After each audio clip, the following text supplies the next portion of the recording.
De enige echte Corey Taylor van Slipknot hier naast mij. Ik ben een beetje bang. Hi Corey, it's so good to see you again. Oh, it's all good. How are you doing? I am fine.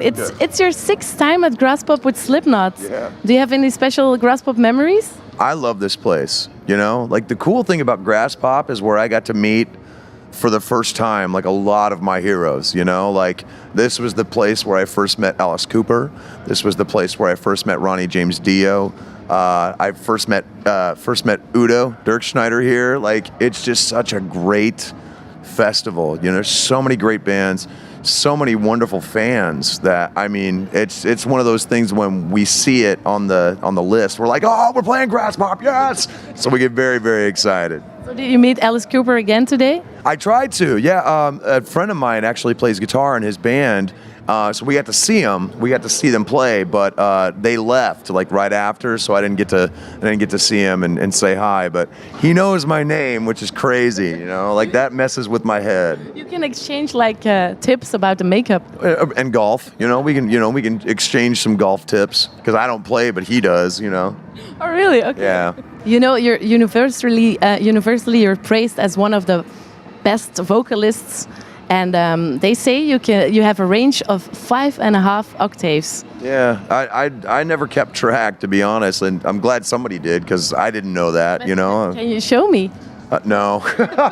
Come on. We've been here for 3 weeks. My voice is so shot. Like I have no idea if it's even going to work tonight. To be honest, I'm like, oh god. So. Really? Are you worried about that sometimes?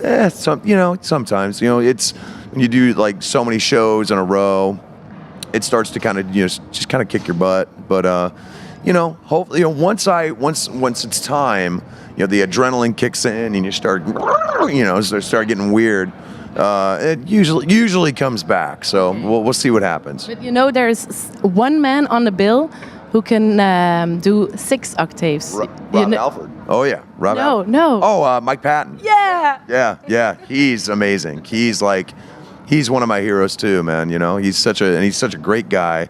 He's an amazing singer. I mean, pitch perfect. You just look at him and you go, why are you that good? Stop being that damn good, you know? So it's pretty rad. Yeah, I read that you saw him live lately and that you were very impressed. I was blown away. Like, I mean, it was on their first reunion tour. Yeah. And when they opened with Reunited, and it was so smooth, and he comes out, he's in this red suit, and I'm like, oh, are you kidding? That's like the coolest thing I've ever seen. But so it's only a half an octave of a difference, so maybe you can beat him. I doubt it. I smoke way too many cigarettes, so I'm not trying to do that. Okay. Yesterday I had a chat with Gene Simmons from Kiss, and he said that the last 20 years there weren't any iconic rock acts. There weren't any born. Do you agree? Oh, hell no. No. Come on. Korn, Us, I mean, there's a bunch of 20 years. Christ, Pearl Jam's still doing it. I mean, yeah, of course there are, But can Slipknot be like the Kiss of this generation? Like this incredible live act, like a cult band? Maybe, I mean, we don't have as many products as Kiss does, Yes, 2,000. I know. He loves to show them. With all due respect to Mr. Simmons, I kindly disagree. I mean, this is the same guy who said that rock is dead. And look at all those crazy people outside. If we're dead, where are you really? Where'd you check for a pulse? On the knee? You check on the neck or on the wrist. We're very much alive. That's what I call a statement. You're damn right it's a statement. Okay, but bigger productions and bigger shows, I can imagine it gives you a lot of stress because of the timings and the videos. Do you have a lot of freedom on stage? Oh yeah, absolutely. Yeah, I mean, you just don't go where the fire is. Okay. That's really the only rule you need. It's like, okay, fire there, fire bad, fire hot, fire burn, go owie. You know exactly what's happening? Oh yeah, absolutely. You have to be aware. Okay. I mean, you can be in the moment and everything, and you can go crazy, but you just, over the years, you just develop that kind of, not a sixth sense, but like an instinct, you know where everything's going to happen, you know where everything's going to be, and you just work your way around it. You know, you do your thing, but yet you have to be safe. You know, I mean, we're not 25 anymore, man. There's no way that we could do half the stuff that we used to do. So just know where the fire is, know where Clown is throwing his kegs. That's very important. He almost broke my thumb the other night. That was very funny. It was a flashback. I was like, "You jerk!" So I threw my mic at him. Like, it was a whole thing. But now we're fine. Okay. We're all good now. Okay. You also write books, and your last book, "You're Making Me Hate You," you take on popular culture. So, how do you divide quality from rubbish? It's quite easy, to be honest. I mean, you can smell rubbish. You know, quality is few and far between, to be honest. It's just out there, you know? I mean, when Kim Kardashian is more famous than the scientist who landed a spaceship on a comet, there's a fucking issue there, okay? But that's just me. I'm an asshole, you know? That's another statement. Yeah, it's quite.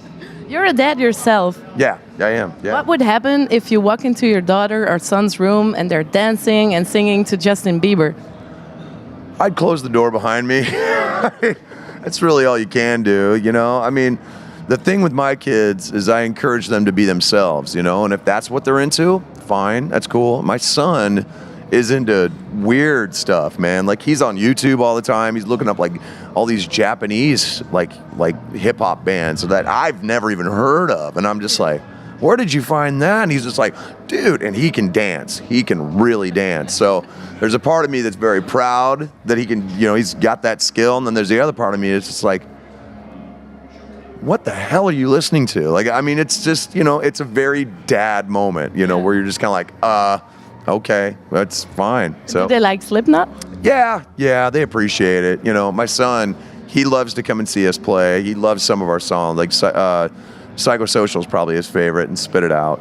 But you know, but at the same time, he's developing his own style, you know, and that's very important. You have to pass that on. You can't force your own tastes down their throat, or they won't know, or they'll have like an aversion to music. So, and I don't want that.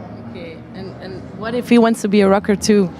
Oh God, too much work, man. You know, like it took us. I started playing shows when I was 13. It took me 12 years just to get to the point where we were signed and everything. That's just too much work. I'm gonna make him be a lawyer. Your touring schedule is very busy. How do you keep up with that? Do you have like special eating habits, or do you work out, or? Yeah. I mean, I work out at home and I work out on the road when I can. But I mean, all you can do is just kind of try and take care of yourself. This is coming from the guy who smokes cigarettes and drinks coffee. Yeah, I'm a real guru when it comes to health. But a lot of these rockers, they stop drinking, stop taking drugs. They're like all vegan. Yeah. Why is that? I don't know. They probably got bored. I mean, I quit drinking. I quit everything. I'm sober, and it's, you know, I still eat giant steaks and French fries and all kinds of garbage. But you know, it's about staying healthy. It's about going where your mind is, not necessarily where your body is. You know, I when I hit 40, I was like, oh, trying to get back into shape. You know, and I just, you know, I never looked back. Okay. Yeah. Never look back. That's a good advice. Yeah. There's a lot of good statements on here. I'm just letting you know. Okay, guys, after the tour, what comes after that? I can't imagine you guys going golfing or lying on a beach. Oh, no. I go home and I'm a dad. You know, that's what I do. That's my vacation time, is being a dad. So a lot of cleaning up after crazy children, a lot of cooking for 40 people. Oh, You're a good cook? Oh, yeah. Well, I don't know if I'm a good cook. I'm a cook. What's your best dish? I do a really, really good lasagna, and I do it, but it's massive. It's like the size of that table. Like I make them in, you know, the aluminum pans that you can make turkeys in. Yeah. That's what I make that's what I make the lasagna in. So it's giant. With ricotta cheese or with? I use ricotta. I use a layer of ricotta. But then the next time that comes around, I'll use cottage cheese mixed with Parmesan. So it's like totally different flavors commingling and whatnot. And then I brown the meat in like a special proprietary seasoning thing that I do, and then mix it with the sauce, and then I do the layers, and yeah, it's all good. Sounds so good. Please invite me once. If you're in the States, absolutely, sure, come on over. I'll cook for everybody. Thanks for the interview. Have a great show tonight. I'm really looking forward to it. I am too. Right. Can't wait.